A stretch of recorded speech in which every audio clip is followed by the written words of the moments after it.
Delusional girl math.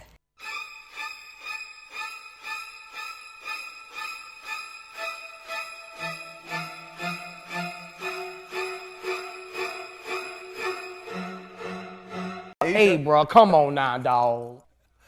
Come on, man. Watch out, watch out, watch out. Oh my God. Damn. Get the back. Oh, he coming up in here. Y'all better get back. Damn. Keep hitting the car.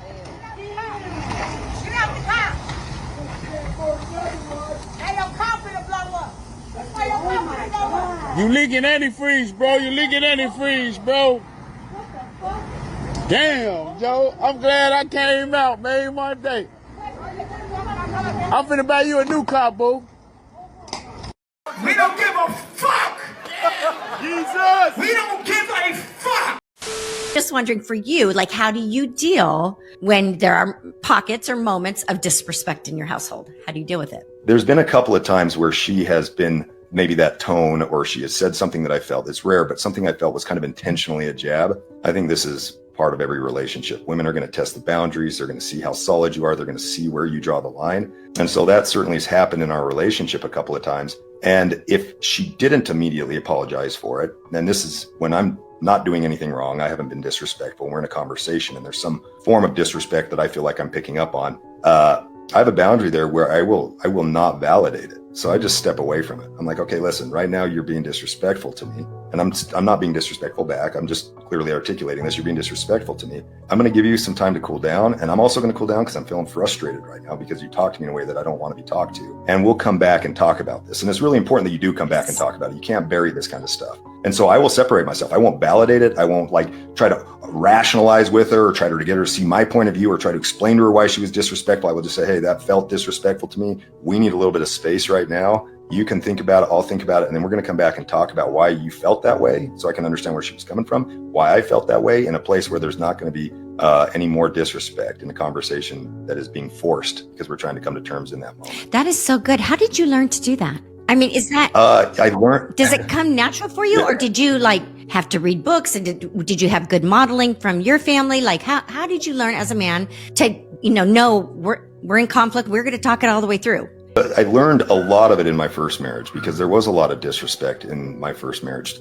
I felt like I was constantly being disrespected and I tolerated it too much. And I thought, if I could just get her to see where I was coming from and get her to see, how she was being disrespected, if I could rationalize with her on this, then she would understand that. But what I found in that marriage and what I've observed in a lot of my friends' relationships and in my current marriage is that when a woman is emotional and upset, you can't rationalize anything. It doesn't work. And so that's where I think that space comes in. Yo, look, man, that Shiki's pregnant. Oh, the Sheikah was born pregnant. What else is new? What else is new? It's mine. Woo! Oh, man, are you sure? She said I was the only one she'd been with in the past 20 minutes. Damn. Yes. Yes. And you believed her, huh? Here you go, sucker. I mean, brother. Hey, dummy! Are you tired of just playing stupid? Look, I'm first kill. Mr. G, you are not the father.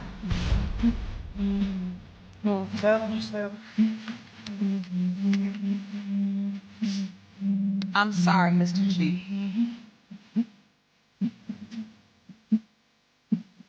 I'm very sorry. I can see that hurt to hear.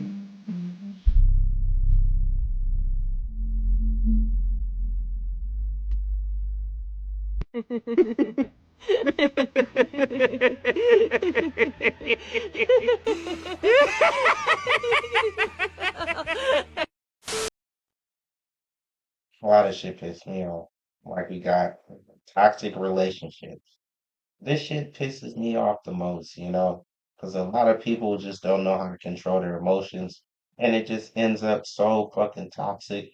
It could be a death. It could be child support, divorce, alimony. It could be all kind of weird ass shit that goes on with toxic relationship. People trying to poison and kill each other. It's just so much. I like to watch Snap and Deadly Women and different cheaters and these different TV programs that actually show you uh, that the manipulation people actually go through to stay in a relationship or try to get money out of the relationship that they're planning on leaving and all kind of shit. So it just shows you the character of people and how people actually act. It's crazy.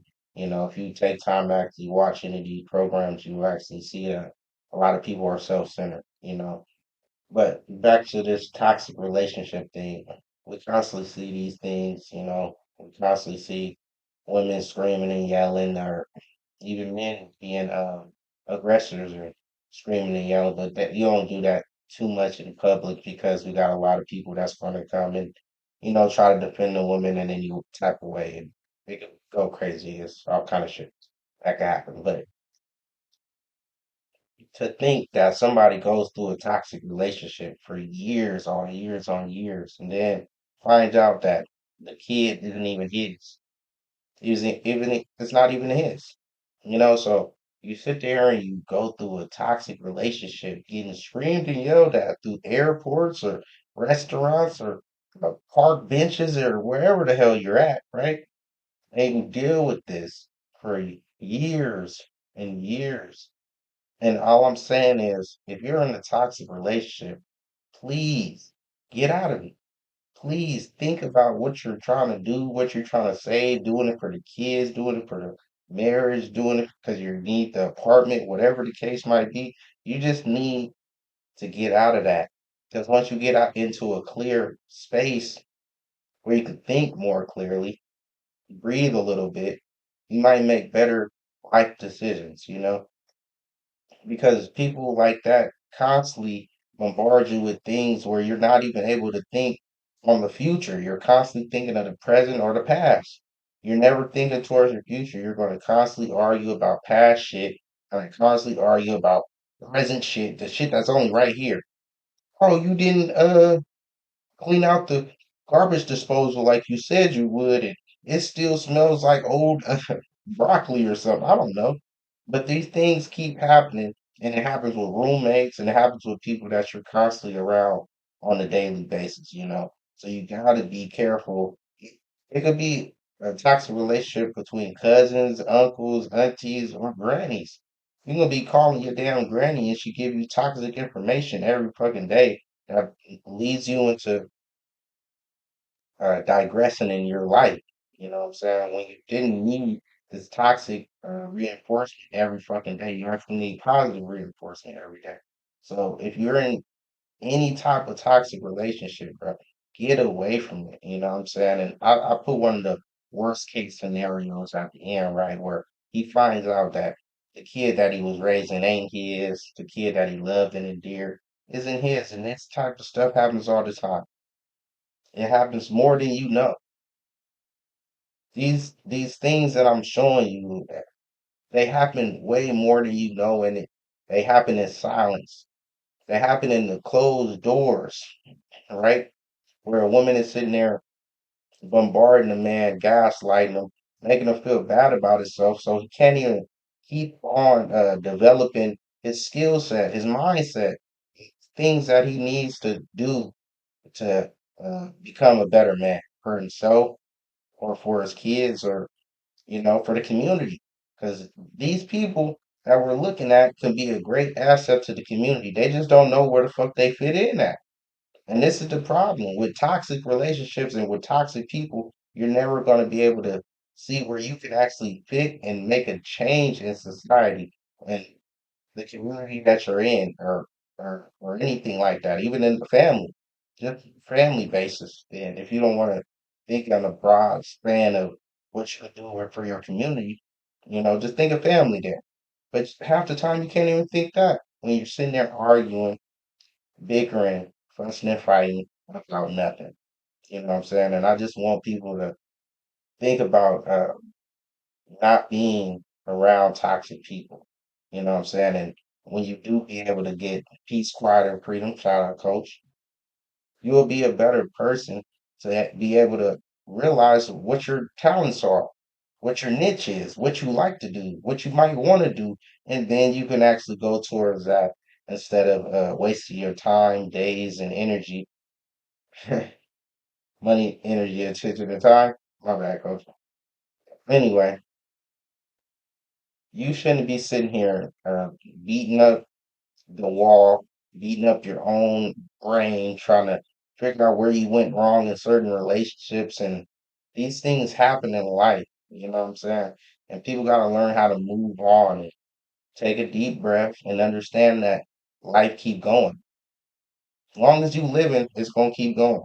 And what you got to do is make sure that you're living the best part of life that you can in this little time span that you have. Just make sure that you're making the best out of it, you know. And if you're with a person that's not trying to make the best out of it, try to help them out, man or woman. Try to help them out, and if not, keep it moving because this is the type of time we need to be on in these days of time. It's about to be 2025. What is we arguing about? And if it's not uh, worth even continuing a conversation about it, you might want to just leave that person because the amount of energy you about to spend on trying to get them to understand that it's not that serious or these things happen in life or you know it just life happens. You can't just constantly try to stop people from understanding life or seeing life how oh I got a flat tire or anything like that. These things happen. Don't blow up.